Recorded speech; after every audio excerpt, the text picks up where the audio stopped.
રાજકોટ શહેર અને જિલ્લામાં આવેલી અંદાજિત 12,000 જેટલી ઇન્ડસ્ટ્રીઝ પર મિડલ ઇસ્ટના યુદ્ધ અને વૈશ્વિક મંદીની ગંભીર અસર જોવા મળી છે। ત્યારે મોટાભાગના એન્જિનિયરિંગ ઉદ્યોગોમાં યુદ્ધ પૂર્વે જ ઓર્ડર ઓછા હતા અને હવે યુદ્ધ શરૂ થતાં નવા ઓર્ડર મળવાનું બંધ થઈ ગયું। ત્યારે યુદ્ધના કારણે કન્ટેનર દીઠ નૂર ભાડું $300થી 10 ગણું વધીને $3,000થી $3500 સુધી પહોંચી ગયું છે, જેના લીધે નિકાસ કરવી અશક્ય બની ગઈ છે। ત્યારે મેટલના ભાવ વધવા કંપનીઓને પોતાના જૂના ઓર્ડર પર રિવાઇઝ કરી દીધા છે।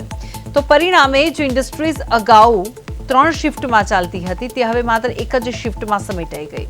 તો બીજી તરફ વાત કરીએ તો વિવિધ અફવાઓના કારણે હજારો પરપ્રાંતીય મજૂરો વતન પરત ફરી રહ્યા હોવાથી ઉદ્યોગોમાં લેબર ક્રાઇસિસ સર્જાઈ છે।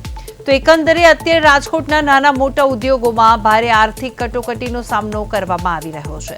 તે રાજકોટની અમે વાત કરી રહ્યા છીએ તો રાજકોટની 12,000 ઇન્ડસ્ટ્રીઝ પર મંદીનું સંકટ તોડાઈ રહ્યું છે। નૂરભાડામાં 10 ગણો વધારો થતાં નિકાસ થવું પણ મુશ્કેલ થઈ ગયું છે।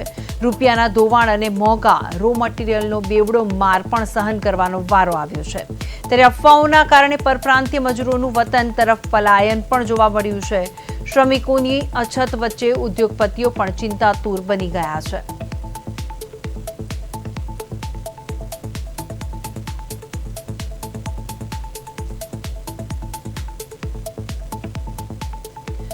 મિડલ ઇસ્ટના યુદ્ધ પછી રાજકોટમાં પણ ઉદ્યોગો મુશ્કેલીમાં મુકાઈ ગયા છે। જી હા, નવા ઓર્ડર ઘટતા એન્જિનિયરિંગ ઉદ્યોગ પ્રભાવિત થયા છે। કન્ટેનર ભાડું $300થી વધારીને $3500 થઈ ગયું છે। મેટલના ભાવ વધતા કંપનીઓએ ઓર્ડર ઘટાડ્યા।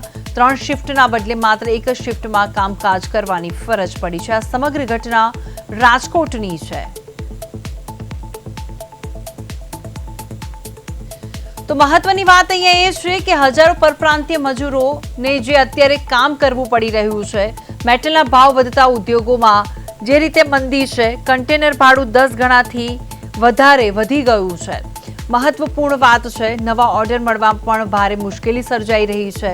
અત્યારે મિડલ ઇસ્ટમાં જે યુદ્ધ થયું છે તેને લઈને અત્યારે તમામ દુનિયા પર અત્યારે સંકટ તોડાઈ રહ્યું છે અને ખાસ કરીને આપણે વાત કરીએ ભારતની અને એમાં પણ ગુજરાતના રાજકોટમાં અત્યારે મંદીનું ગ્રહણ લાગ્યું હોય તેવું લાગી રહ્યું છે, કારણ કે રાજકોટની 12,000 ઇન્ડસ્ટ્રીઝ પર મંદીનું સંકટ તોડાઈ રહ્યું છે, જ્યારે નૂર ભાડામાં 10 ગણો વધારો થતાં નિકાસ કરવી પણ મુશ્કેલ થઈ ગઈ છે।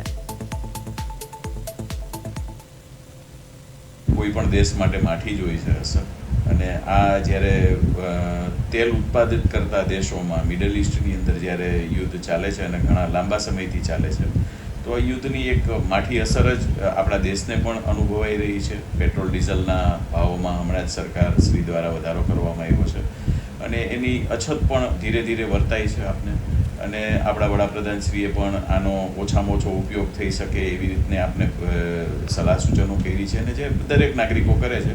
પણ યુદ્ધની પરિસ્થિતિમાં રાજકોટ એક એન્જિનિયરિંગ ક્ષેત્ર સાથે જોડાયેલું છે, એટલે આનો અહીંયા જે ગુડ્સ બને છે એ વજનવાળો માલ હોય છે, એટલે એનું ટ્રાન્સપોર્ટેશન મેઇનલી ઇમ્પોર્ટન્ટ ધરાવતું